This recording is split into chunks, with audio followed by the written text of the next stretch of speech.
Muy bien, pues buenas tardes. Vamos a dar comienzo a este coloquio que hemos organizado de la Corriente Marxista Internacional sobre las amenazas de la ultraderecha que hemos conocido recientemente en los medios de comunicación, cómo ha sido posible, cómo se ha generado y cómo debemos responder ante estas amenazas, ¿no? Hoy contamos con la participación del compañero David Rey y la compañera Raquel Vidal y un servidor que estaré moderando este coloquio, ¿no? Mi nombre es Juanjo, como podéis ver aquí. Tendremos durante 3 bloques, ¿no? De unos 15 minutos cada bloque y al final dejaremos unos minutos para responder algunas preguntas de las que vayáis poniendo por el chat. ¿Vale? Y sin más dilación, entramos al debate, ¿no? Y el primer tema que proponemos para el debate sería quién creemos que está detrás, ¿no? O quién se ha mostrado que está detrás de estas amenazas que han recibido diferentes miembros del gobierno, ¿no? El ya ex vicepresidente del gobierno, Pablo Iglesias, y actual candidato a las elecciones de Madrid, que son las que han generado todo este clima bastante convulso, pero también el ministro de Interior, Grande Marlaska, la directora de la Guardia Civil y otros miembros del gobierno, ¿no? Posteriormente. Entonces, David, ¿qué opinas tú sobre esta cuestión y dónde crees que tiene su origen esta cuestión? Sí, bueno, yo creo que todo el mundo, ¿no? Más o menos sabe, ¿no? Es consciente de que detrás los autores materiales, ¿no? De estas amenazas que han salido, ¿no? La última semana vienen claramente de sectores del aparato del Estado. ¿eh? Hay que olvidar de que Vox, que evidentemente no es el impulsor intelectual de muchas de estas iniciativas, ¿no? Y que muchos de estos sucesos, ¿no? Han tenido lugar con gente que claramente se identifica, ¿no? Del entorno de Vox o que los vota o que muestran abiertamente sus simpatías. Evidentemente las amenazas van, ¿no? Contra miembros del gobierno socialista, contra Pablo Iglesias, contra la izquierda, ¿no? Y está claro que acciones de este tipo, ¿no? Balas del ejército, de fusiles ZETME, ¿no? Las primeras, el hecho de que hayan sido indetectables, de que hayan llegado, ¿no? al interior del Ministerio del Interior no es accesible a cualquiera. Solamente conociendo, ¿no? Por ejemplo, cómo se han manejado, ¿no? las cloacas de Villarejo durante años, está claro que son gente que procede de estos sectores, ¿no? De la policía, Guardia Civil. Puede ser que sean incontrolados, ¿no? O sea, que evidentemente el hecho de que este tipo de amenazas impacten en la campaña, pues evidentemente a priori no favorecían a la derecha, ¿no? Se supone que no es algo que sea favorecido, ¿no? por ese entorno, pero ante este ambiente de impunidad en el que estos sectores se manejan, ¿no? Pues está claro que, que elementos de este tipo pues, se deslizan hacia este tipo de acciones. Y por otro lado, no nos puede extrañar porque el aparato del Estado español viene directamente de la dictadura, no fue purgado. Los mismos generales, jefes policiales, jefes de la Guardia Civil, miembros de la Judicatura que estuvieron con Franco pasaron sus cargos, bueno, en primer lugar a ellos mismos, pero en segundo lugar a sus hijos, sobrinos, nietos, ¿no? Y forman parte de la misma raíz, ¿no? Del franquista. Por esa razón, ¿no? Pues gente de la alta oficialidad que ha ocupado los más altos cargos, ¿no? Dentro del ejército en democracia, entre comillas, se pueden permitir luego amenazar con fusilar a gente, ¿no? Con llamar al golpe de Estado, con pedir al rey que intervenga. Es decir, que realmente ese mismo aparato de Estado franquista que sigue plenamente en funcionamiento a través de sus descendientes directos y que en este ambiente, ¿no? Donde el aparato del Estado se siente impune y hay partidos, ¿no? Que acompañan, ¿no? Este tipo de mensajes, ¿no? De reclamar la dictadura, de oponerse a resarcir, ¿no? A las víctimas de la dictadura franquista, donde la policía es jaleada, ¿no? Para que reprima al pueblo de diferentes maneras, ¿no? Y de manera permanente y continuada, pues está claro que los sectores más exaltados de estos círculos, pues obviamente se pueden permitir en su sentimiento de arrogancia, de impunidad, de que saben que no van a ser purgados, que no se les va a tocar un pelo, como no se les ha tocado ni un pelo, ¿no? En todos estos años, ¿no? A elementos cualificados, ¿no? Que se han destacado, ¿no? Este tipo de amenazas, de acciones en redes sociales, pues se permiten este tipo de acciones.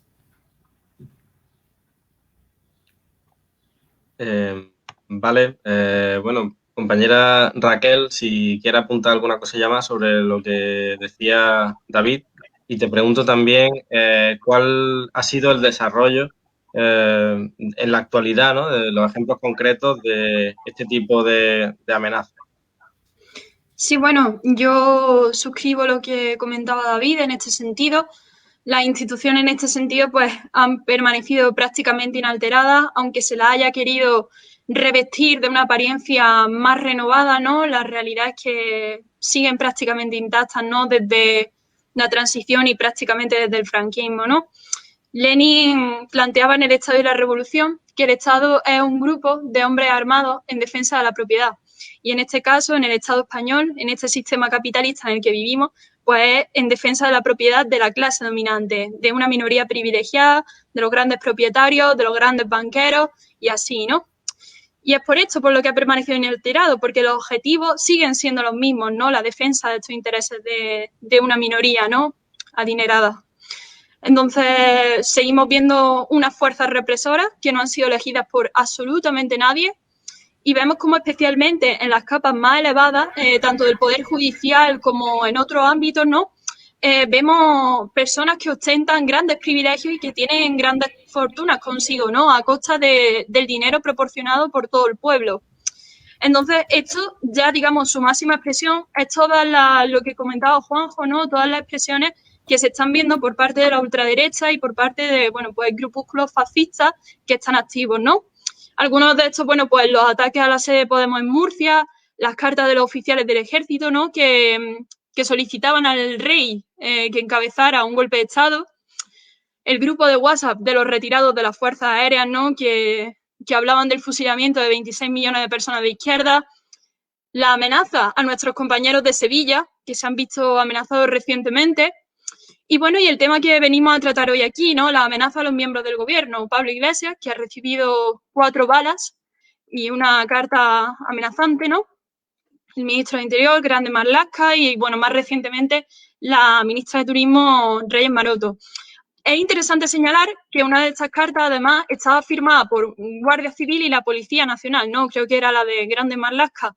Y el material incluido en estas, las balas, como comentaba David, apuntan claramente, bueno, pues a este colectivo, ¿no?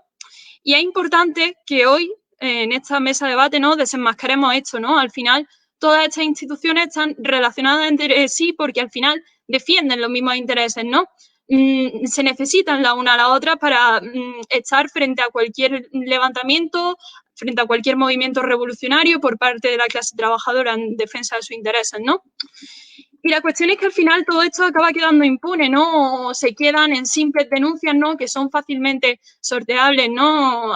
Tenemos un rey corrupto, fugado, que, bueno, pues no ha pagado en absoluto por todo el dinero que se llevó consigo. Y todo esto, por ejemplo, ha quedado impune, ¿no? Y a pesar de esto, de todo lo que vemos que lleva a cabo la ultraderecha, pues no es condenado y a pesar de esto, ¿no? Pues vemos cómo, por ejemplo, el caso de los presos políticos catalanes, los activistas de los CDR, que al final lo que están haciendo es ejercer su derecho democrático a la autodeterminación, los jóvenes del Alsasua, los raperos con respecto a la libertad de expresión, y así muchísimos, ¿no? Vemos que son actuaciones totalmente legítimas porque al final vienen de, bueno, pues de una gran opresión a las condiciones de vida de la clase trabajadora, son totalmente legítimas y a pesar de ello sufren toda la represión, ¿no?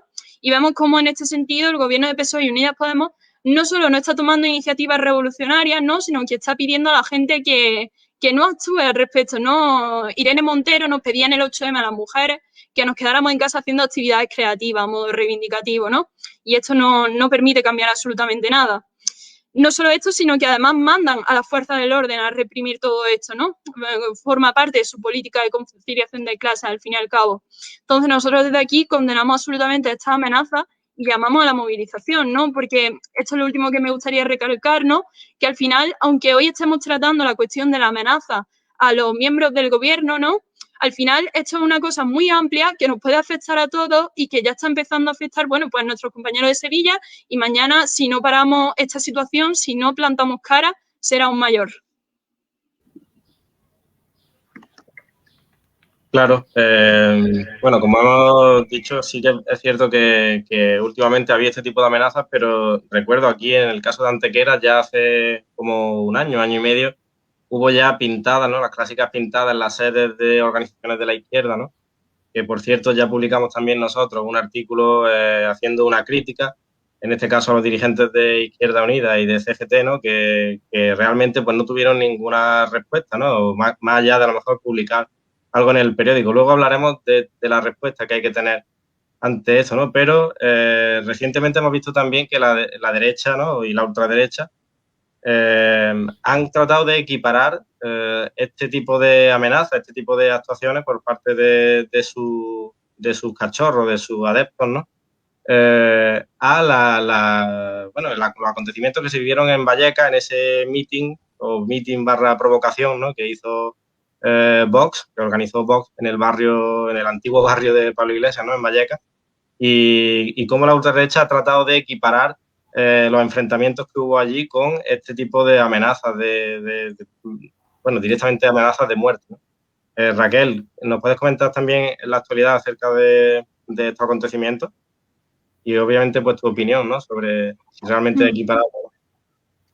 Sí, bueno, yo creo que realmente lo primero que toca es contextualizar cómo se produjo todo esto. Porque para empezar, como tú venías comentando, ¿no? El hecho de que la ultraderecha se plante en un barrio obrero que han sufrido especialmente durante este último periodo, ¿no? De la pandemia, un absoluto daño a sus condiciones de vida, ¿no? Es una absoluta provocación, porque al final lo que están planteando es empeorar aún más sus condiciones de vida, reprimir sus tradiciones y, en fin, y destruir todos los derechos que históricamente han sido alcanzados por la clase trabajadora, ¿no? Entonces, partiendo de esto, es una absoluta provocación, ¿no? A pesar de esto, bueno, pues hay que aplaudir la respuesta que tuvo la clase trabajadora, ¿no? Como comentaba en el punto anterior, bueno, pues frente a las recomendaciones por parte de la izquierda institucional de que se quedaran en casa, de que no cayeran en las provocaciones, pues fueron más allá de lo que les planteaban sus dirigentes, ¿no? Y decidieron ir allí, manifestarse y a través de gritos, a través de pancartas, bueno, pues diciéndoles que no querían ese mitin en su barrio, no querían a la ultraderecha en su barrio, ¿no? Entonces hay que aplaudir en este sentido la reacción que hubo, ¿no? Y bueno, y por último comentar lo que realmente ocurrió, ¿no? Porque ha sido una versión muy tergiversada. Y es que, bueno, pues a los minutos de empezar, los gritos de la clase trabajadora no dejaban a Abascal continuar con su discurso. Y este baja del escenario con guardaespaldas y con otros miembros de Vox, se salta el cordón de seguridad y provoca directamente a los manifestantes. Quiero decir, esto es una absoluta bomba y es una absoluta provocación. Entonces, partiendo de esto, no, yo no considero que sea en absoluto equiparable, ¿no? Teniendo en cuenta este contexto en el que se da. O sea, estamos comparando una amenaza explícita de muerte y en el otro caso estamos hablando de manifestantes que estaban allí pacíficamente hasta que se les salta mediante provocaciones explícitas, ¿no? Provocaciones directas, ¿no? Y bueno, y por supuesto, esta provocación no se puede comparar ni roza mínimamente una amenaza de muerte explícita, ¿no? Entonces estamos hablando de una cosa muy seria que realmente el hecho simplemente de compararlo por parte de los miembros de la ultraderecha revela el carácter de clase, ¿no? Y la hipocresía que hay en torno a esto, ¿no?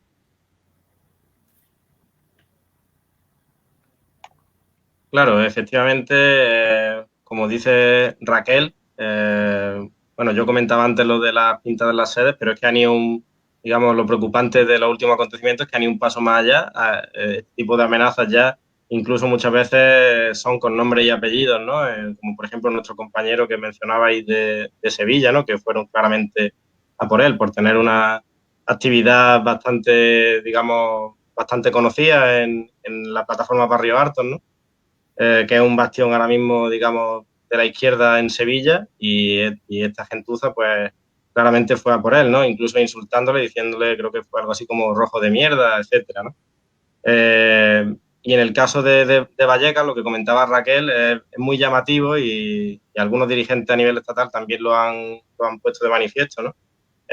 Cómo en un momento dado, de manera improvisada, Abascal rompe el cordón, es Abascal el que rompe el cordón policial y se dirige si ya de por sí la provocación de organizar un mitin en Vallecas, ¿no? Que es un barrio tradicionalmente muy de izquierda de Madrid, redoblan la provocación y van directamente a enfrentarse, ¿no? Físicamente a los antifascistas, ¿no? Entonces, y todo ello con la connivencia de las fuerzas del orden, ¿no?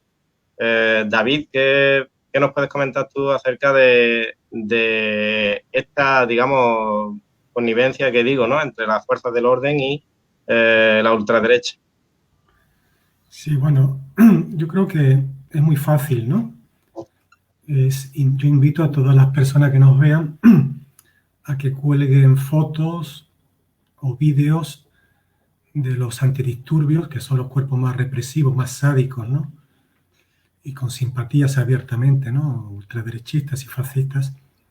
Yo invito a que cualquier persona cuelgue fotos o vídeos de antidisturbios pegando a gente común, sobre todo en los barrios obreros.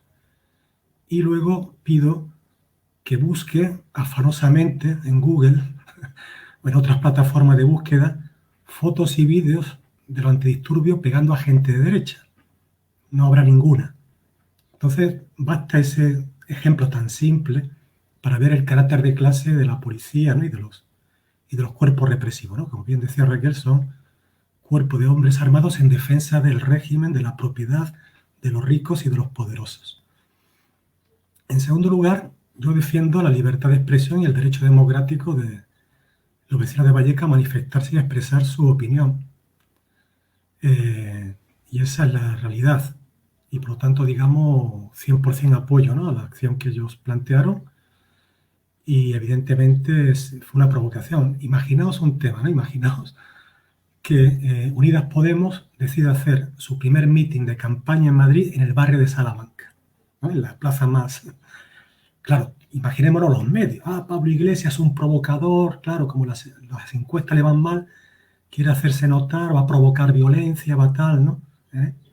Y obviamente iría toda la población del barrio, de los ricos, ¿no? Allí a manifestarse contra Unidas Podemos, tensión, ¿no? Y Pablo Iglesias rompe el cordón y se lanza, imaginemos, ¿no? La prensa, lo que diría por supuesto, pocos palos pegaría la policía a los vecinos de ese barrio. Con lo cual, ahí la hipocresía, ¿no? De todo el régimen, de todos los medios, ¿no? Y su desprecio hacia la clase trabajadora, ¿no? Que odian a la clase obrera de Vallecas porque ha sido resistente y es el único barrio de Madrid que jamás ha ganado la derecha, en ningún momento, ¿no? Y obviamente es un emblema y un patrimonio común de la clase obrera de todo el Estado. Yo solamente quería detenerme en un pequeño detalle que me olvidé, ¿no? Porque también se dio a conocer hace unos días que la señora Ayuso también había habido una carta, ¿no? Dirigida hacia ella, también con una bala de plomo, ¿no? Y tal, ¿no?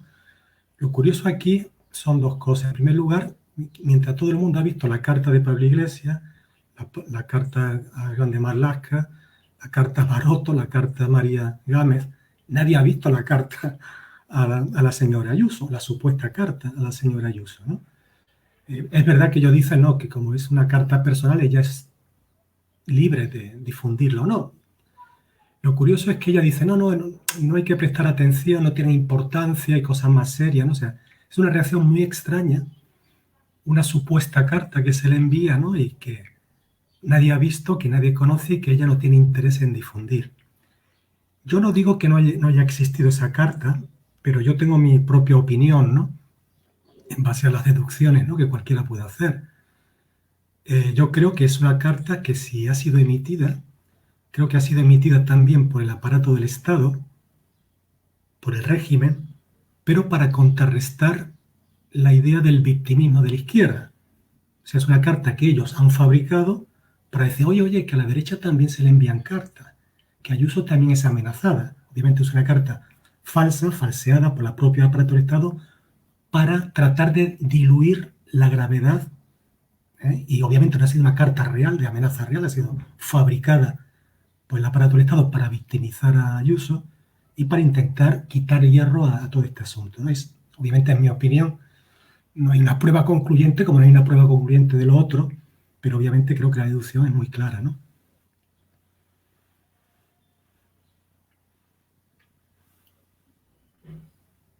Vale. Yo creo que algo que hay que destacar, sobre todo de estos últimos acontecimientos, es precisamente que algo que la dirección de la izquierda a nivel estatal trata de, digamos, arrojar como un arma electoralista, puramente electoralista, ¿no? Es el posible auge del fascismo, ¿no? Que nosotros siempre, desde la corriente marxista internacional, hemos tratado de, digamos, explicitar la diferencia entre extrema derecha y fascismo, ¿no? Que una cosa es tener unas medidas programáticas de extrema derecha, ¿no?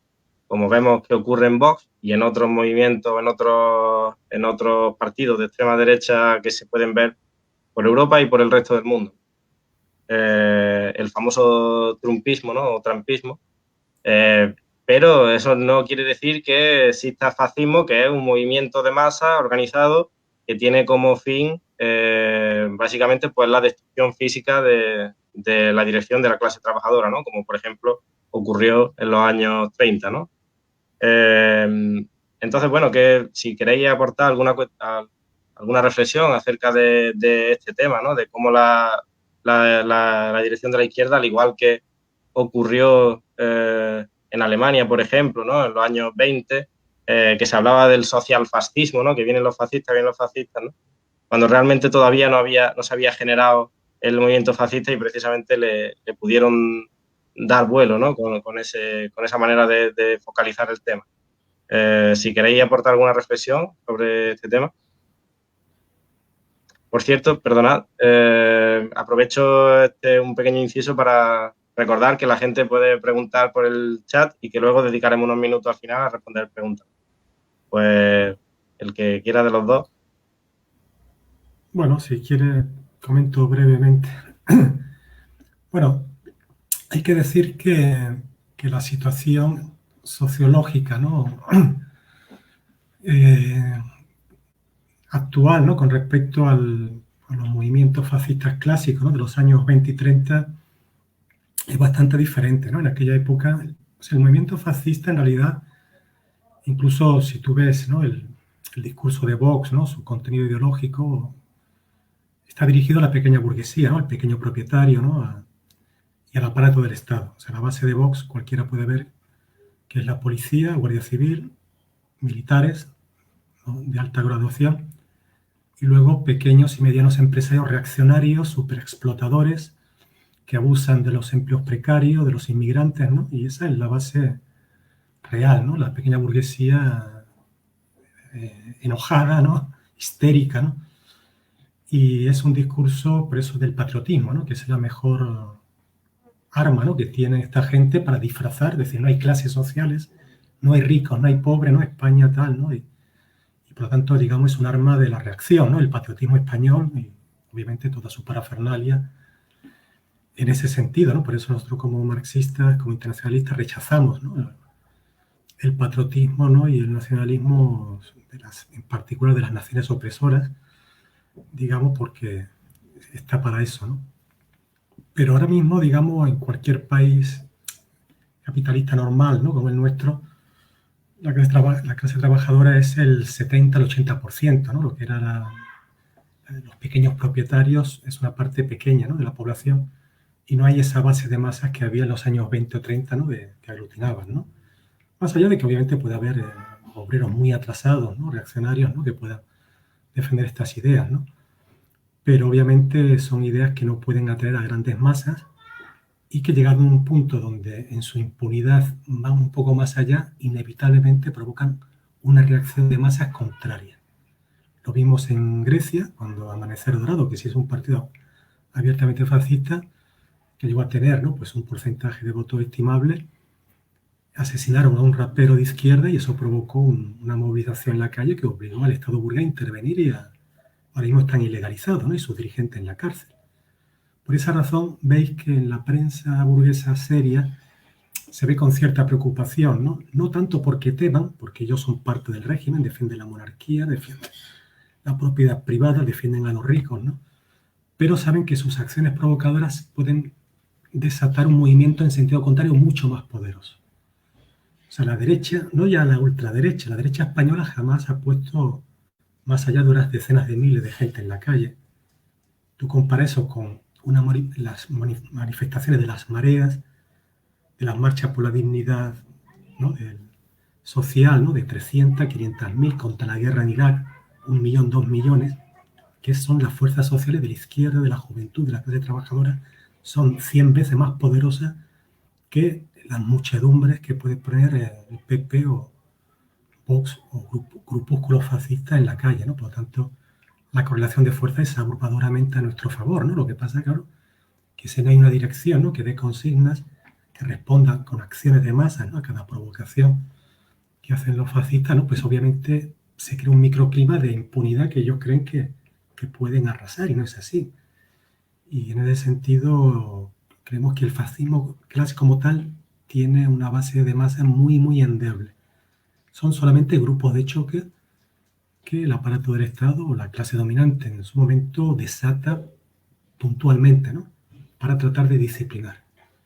Pero como fuerza de masa que pueda desafiar al movimiento obrero, son fuerzas muy impotentes y lo que tiene que hacer el movimiento obrero de la izquierda es actuar, digamos, de una manera firme contra estas bandas, ¿no? Y contra estas provocaciones en la calle, manifestaciones, actos, ¿no? Y acciones de autodefensa, ¿no?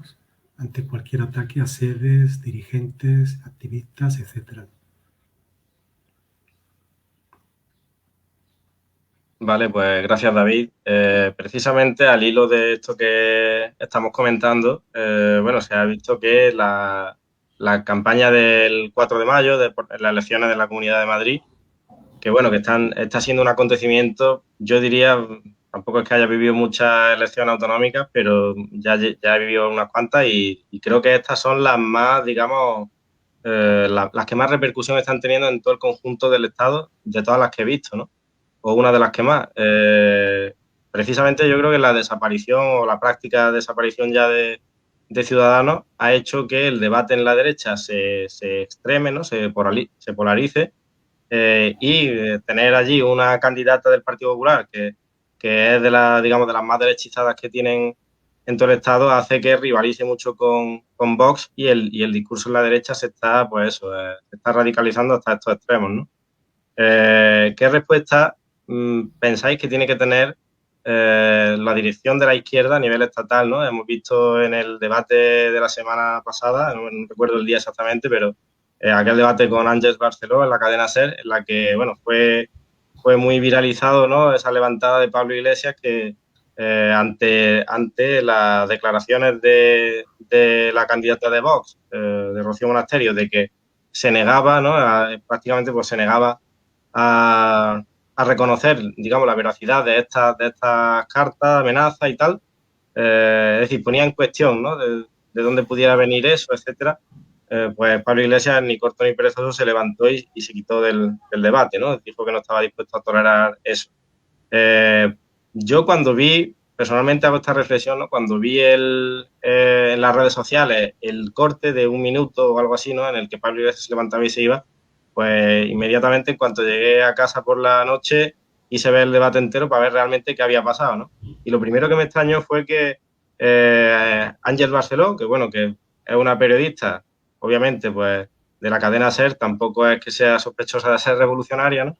Pero bueno, sí que goza de cierto prestigio, ¿no? Y sin embargo, pues como ya estamos acostumbrados en la caverna mediática, para mi sorpresa, no sé, otra gente dice que lo hizo muy bien, etcétera, pero por lo menos bajo mi punto de vista, no ocurrió lo que tenía que ocurrir, que era que abandonase el debate Rocío Monasterio y siguiesen teniendo el debate, bueno, pues los candidatos que sí fuesen demócratas realmente. Sin embargo, pues ella, de hecho, en un debate posterior que tuvieron, unos cuantos de tertulianos de la cadena SER y de, en fin, analistas políticos, etcétera, decía que eso era lo que Rocío Monasterio quería y que, por tanto, estaba muy bien lo que habían hecho, ¿no? También me llamó la atención que los otros candidatos de la izquierda no se levantaron justo de inmediato, ¿no? Y siguieron discutiendo, digamos, pues dejando a su compañero tirado en la práctica, ¿no? Entonces, ¿cómo pensáis que realmente tendría que lidiar la dirección de la izquierda o la izquierda en su conjunto con este tipo de acontecimientos? Si queréis, te doy primero la palabra a ti, David, y luego tú, Raquel.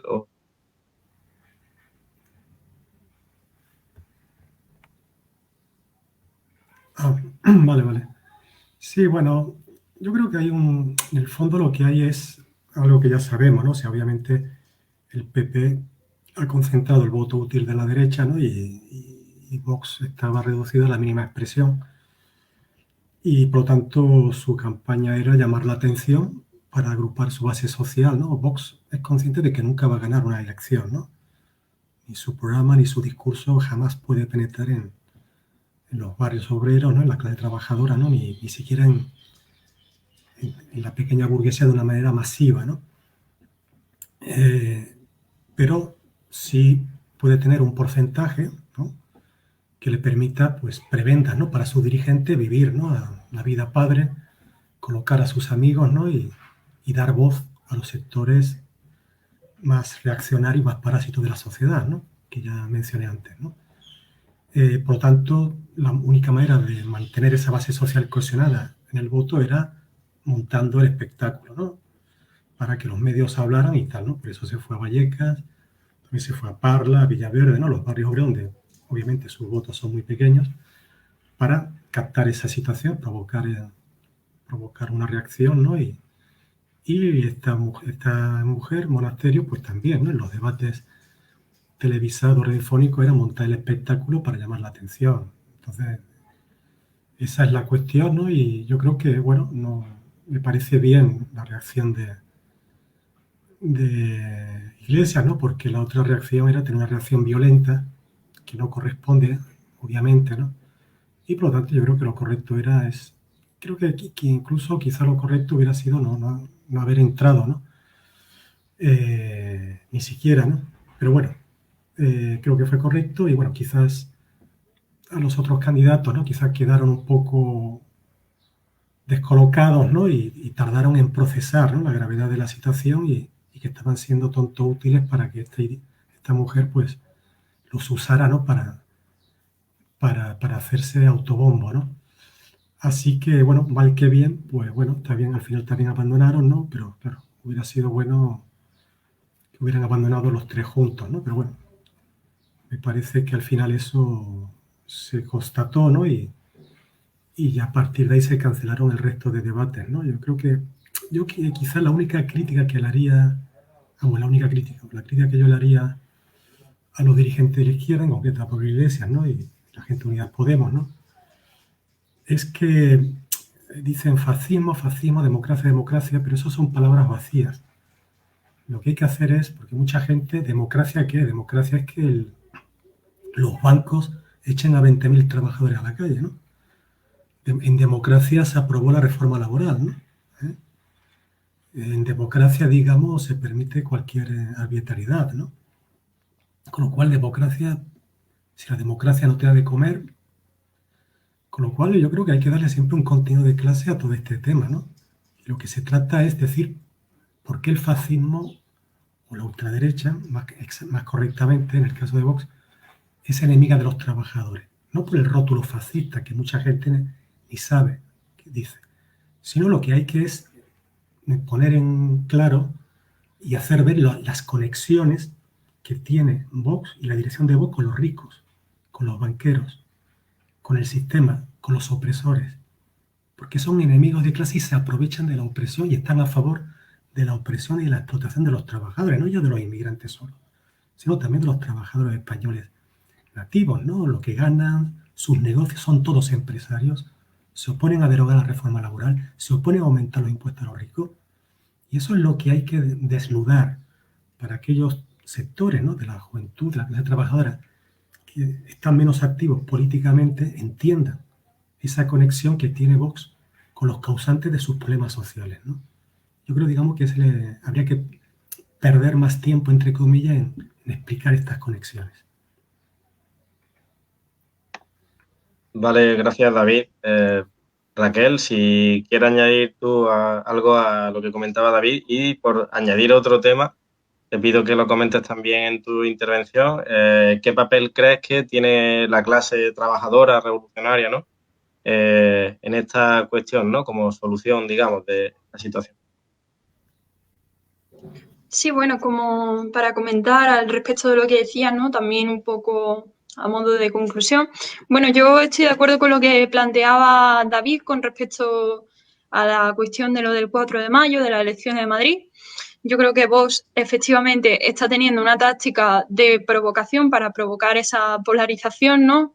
Aunque al final quede un poco en lo absurdo, ¿no?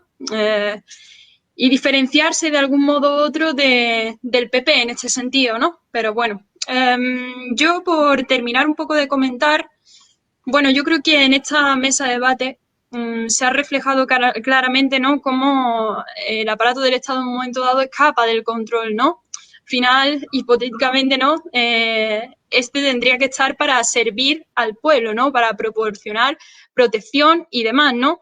Y vemos que no solo no hace esto, ¿no?, sino que además se dedica a reprimirlo, ¿no? Una cosa que se me olvidó comentar antes, y es que además de que es Abascal quien provoca a la clase trabajadora saltándose el cordón policial, son los manifestantes antifascistas los que son reprimidos, ¿no? Entonces vemos cómo este aparato del Estado está muy, pero que muy, muy lejos de ser imparcial, ¿no? Realmente. Y se ve clarísimamente el carácter de clase que tiene, al fin y al cabo, ¿no? Que frente a, bueno, la idea de mantener el orden, pues al final lo que hacen es mantener su orden, que no es otra cosa que defender los privilegios de la clase dominante, ¿no? Y evitar que, digamos, todas estas contradicciones que surgen en el sistema capitalista, que al final dan lugar a movilizaciones, pues resquebrajen la sociedad, ¿no? Entonces, en este sentido, nosotros tenemos que exigir la depuración de todos los reaccionarios y fascistas del aparato del Estado, ¿no? A todos los niveles. Esto solo se consigue a través de movilización y comité, a través de los sindicatos, a través de la movilización popular, en definitiva, ¿no? Que es algo que tendría que llamar Unidas Podemos, ¿no? Y al Frente Único, frente a lo que están haciendo, ¿no? Que es tratar de evitar que caigan en provocaciones, ¿no? Tenemos que exigir igualmente la elección de jueces por sufragio universal, disolución de la Audiencia Nacional, que al final, retomando, ¿no?, lo que hablábamos al principio, es heredera del sistema franquista, y en fin. Pero bueno, yo al final también lo que pienso es que la gente, tarde o temprano, toma conciencia y que todo esto va a tener sus consecuencias también para el aparato del Estado, ¿no? Y va a tener sus consecuencias en las instituciones, porque la gente va a verle la oreja al lobo, ¿no? Y ya está empezando a haber mucho desprestigio en torno a las instituciones, ¿no? Especialmente entre la juventud, que no se ven representadas en ninguna de ellas, ¿no? La gente está observando que no resuelven muchos de sus problemas vitales y crece el descontento, ¿no? Que ya está la gente harta de que tengan que pagar la crisis y tener que pagar los privilegios de una minoría, ¿no?, que se dedica a reprimirnos. La monarquía, que es una cuestión que está cada vez más en decadencia, el poder judicial con toda la impunidad de las actuaciones de la ultraderecha y todas las condenas hacia la izquierda, ¿no? Entonces vemos cómo en la medida en que este perfil represor del aparato de Estado y todas las amenazas por parte de los fascistas y de la ultraderecha, ¿no?, se acentúen sin impunidad, la respuesta por parte de la clase trabajadora también será mayor, ¿no? Entonces ahí la polarización va a ser clara, ¿no? Y vemos eso, que la actitud de los dirigentes es de falta de confianza en la clase trabajadora, incluso cierta cobardía, ¿no?, al fin y al cabo. Y en este sentido, yo creo que el papel de la clase trabajadora debe ser confiar en sí misma, en sus propias fuerzas, ¿no? Dejar de ser una clase en sí para ser una clase para sí misma, ¿no?, para defender sus intereses. Entonces, no podemos permitir este tipo de amenazas porque al final van a revertir en el conjunto de la clase, ¿no? Debemos salir a la calle y debemos movilizarnos en frente único para condenarlas, ¿no?, y que no queden impunes.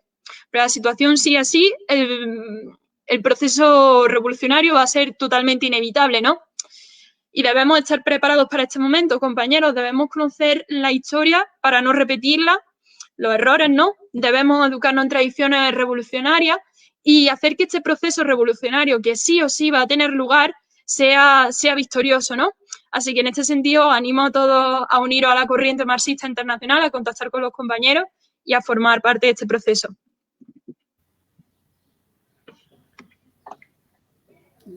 Pues Yo sí. quería añadir una cosita con este tema, solo muy breve, ¿no? Porque tú decías, digamos, cómo responder, ¿no?, ante este tipo de cosas, ¿no? En primer lugar, solamente también dejar claro, hemos hablado mucho de Vox y no del PP. Personalmente no hay diferencia ninguna entre los dirigentes del PP y de Vox. Uno, se sienten tan impunes para decir abiertamente lo que piensan, y los otros pues son más recatados, pero ni en términos políticos, ni en términos ideológicos, ni en términos personales hay diferencias. Son diferentes sectores que quieren comer, digamos, cada uno explotar un lado, ¿no?, de su base social más reaccionaria, ¿no? No, solamente decir, por ejemplo, como Raquel mencionó antes, el ataque con cóctel Molotov, ¿no?, en la sede de Podemos Cartagena, ¿qué es lo que tendrían que haber hecho los dirigentes de Podemos Cartagena, en nuestra humilde opinión? Y era haber convocado inmediatamente al día siguiente un acto de protesta en Cartagena, en el centro de Cartagena, con 300, 200, 500, 1000. Si no se le responde a esta gente en la calle, ellos, esas quejas lacrimógenas, ay, que me han atacado la sede, se ríen y les da más sentimiento de impunidad. Solamente podéis quejaros, no podéis hacer nada más. Ahora, si hubieran puesto 500 personas perfectamente en Cartagena, una ciudad obrera con tantas tradiciones, 1000, eso es otro mensaje. Es un mensaje de que aquí hay una masa que jamás vais a igualar en número, jamás vais a poner 500 tíos aquí en Cartagena a enfrentaros con nosotros. Pero nosotros sí los tenemos. Y estamos ojo al dato. Si yo hubiera estado en la situación de la dirección de Unidas Podemos, o nosotros, ¿no?, después de recibir la carta con 4 balas, yo creo que Izquierda Unida, Podemos, PSOE y los sindicatos, el sábado pasado tendrían que haber convocado una gran manifestación en Madrid. Y no importa si es campaña electoral, son nuestros derechos democráticos, nuestra libertad democrática.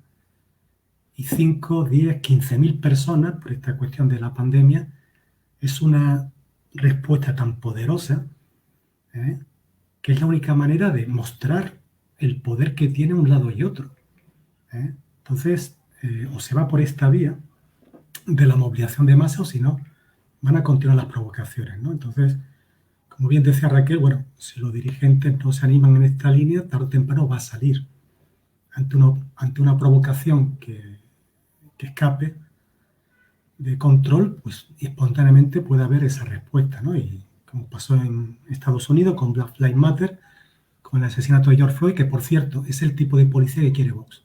La impunidad, el gatillo fácil, que peguen tiros a cualquiera, ¿no?, y que ir de rositas, ¿no? Y ese es el modelo policial de Vox, el modelo norteamericano, ¿no? Y por lo tanto, bueno, creo que la respuesta es esa.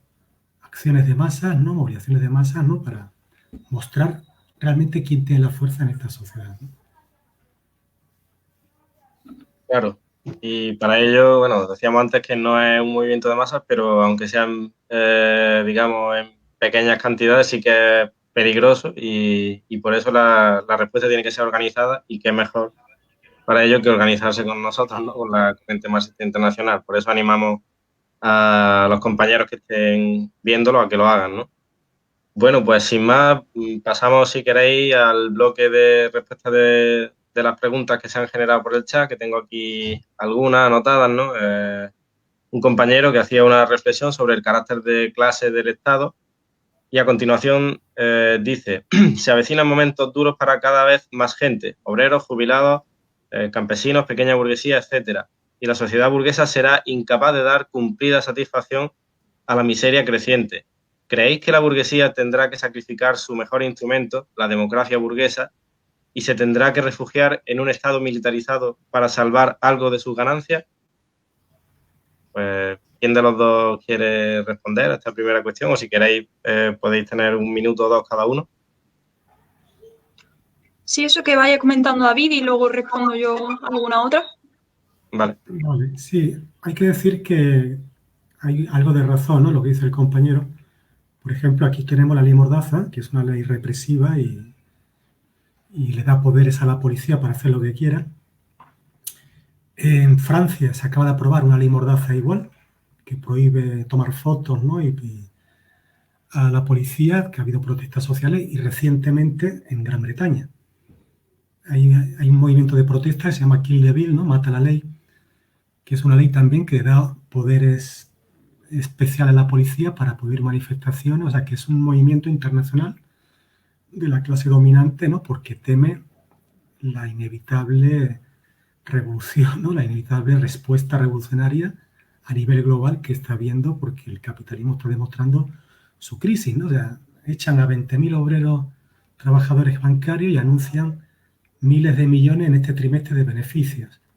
Suben la luz en abril, la luz más cara de la historia, que se recuerda, dicho hoy el telediario, y anuncian 656 millones de beneficios para las eléctricas, ¿no? O sea, es un sistema basado en el lucro, en la codicia desenfrenada de un puñado de ricos, ¿eh? Y mantener al resto del pueblo, digamos, así, ¿no? Y su policía para reprimir y sus jueces para proteger el statu quo y sus reyes también, ¿no?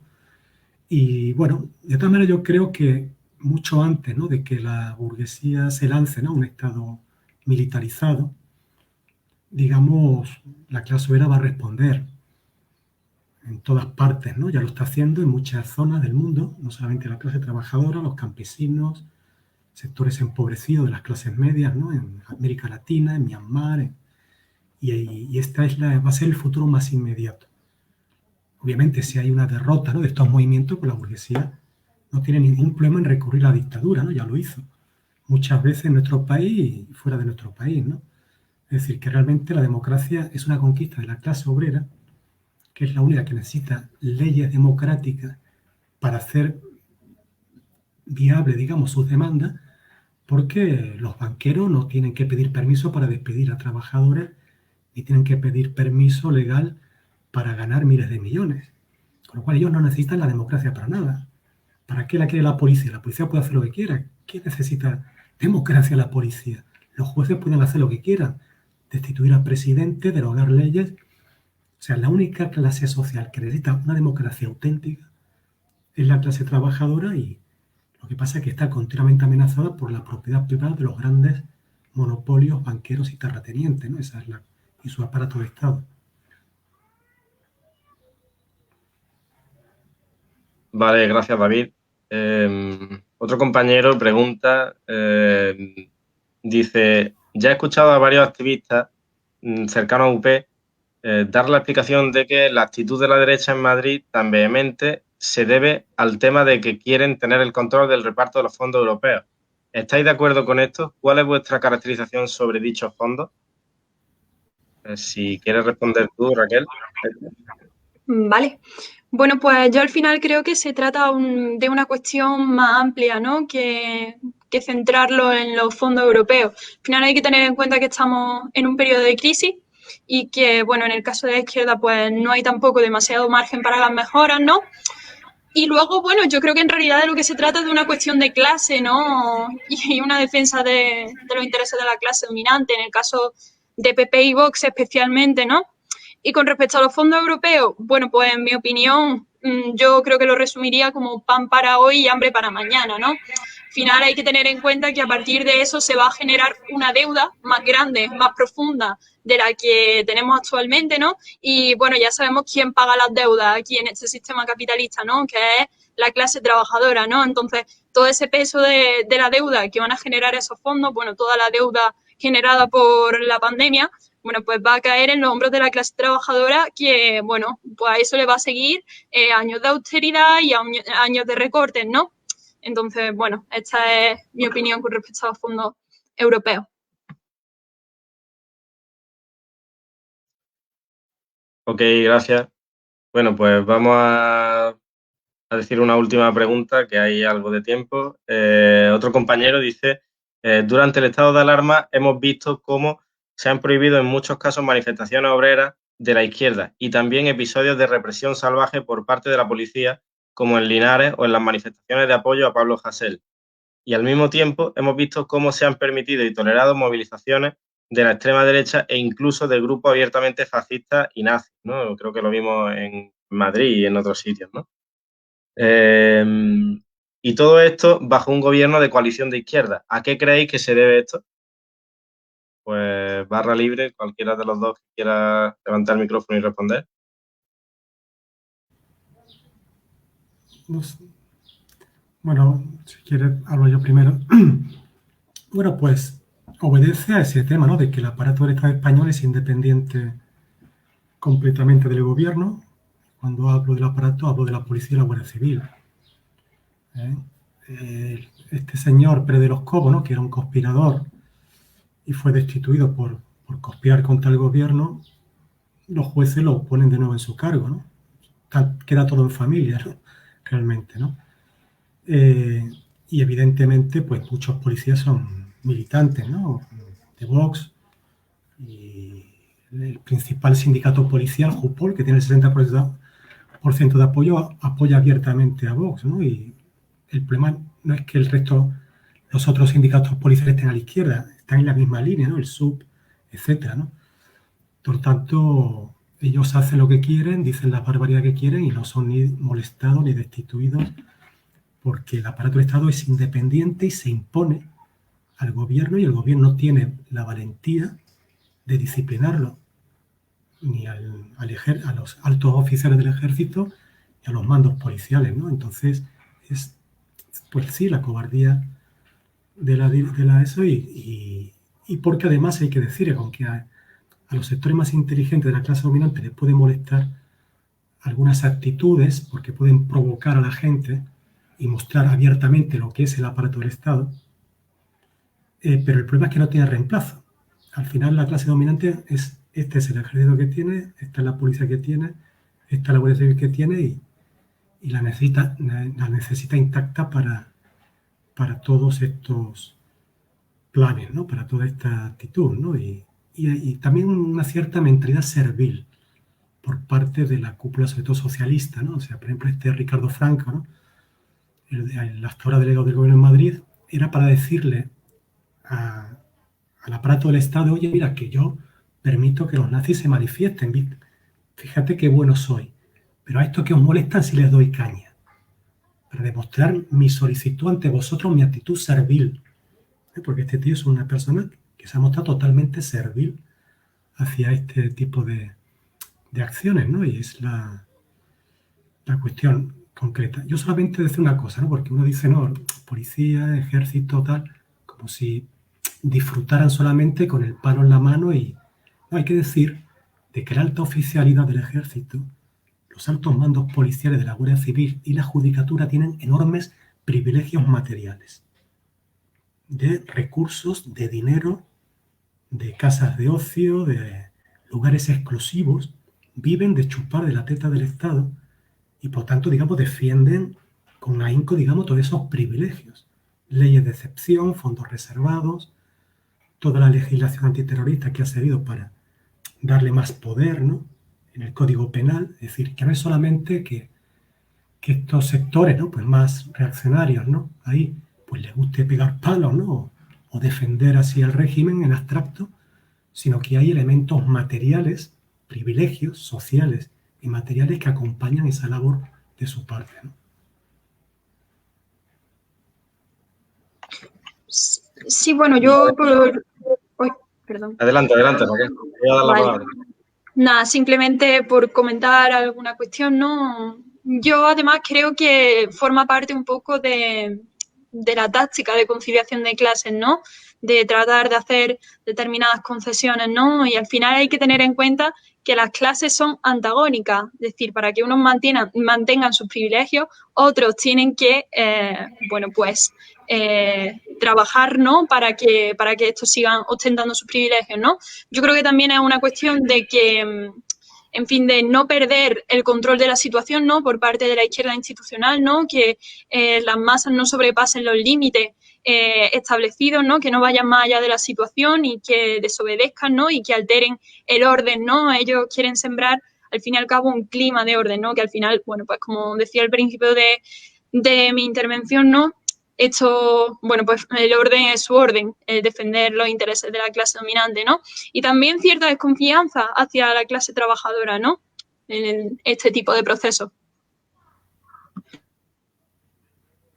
Vale, pues muchas gracias, David, muchas gracias, Raquel. Bueno, pues sin más nos despedimos aquí. Muchas gracias a todos los compañeros que habéis estado siguiendo este directo a través del chat. Intentaremos también subirlo después a nuestro canal de YouTube de Lucha de Clases. Y nada, volver a reiteraros la necesidad de organizarse y de combatir, digamos, con ideas, ¿no? Como decía Lenin, sin teoría revolucionaria no hay práctica revolucionaria. Así que para ello os animo a que entréis en la página de la sección española de la Corriente Marxista Internacional, luchadeclases.org, y ahí pues podréis ver todo nuestro material, ¿no? Tanto de actualidad como material de formación y nuestro contacto para organizarse. Y nada, pues aquí lo dejamos por hoy y próximamente tendremos otras charlas, coloquios de este tipo. Muchas gracias a todos.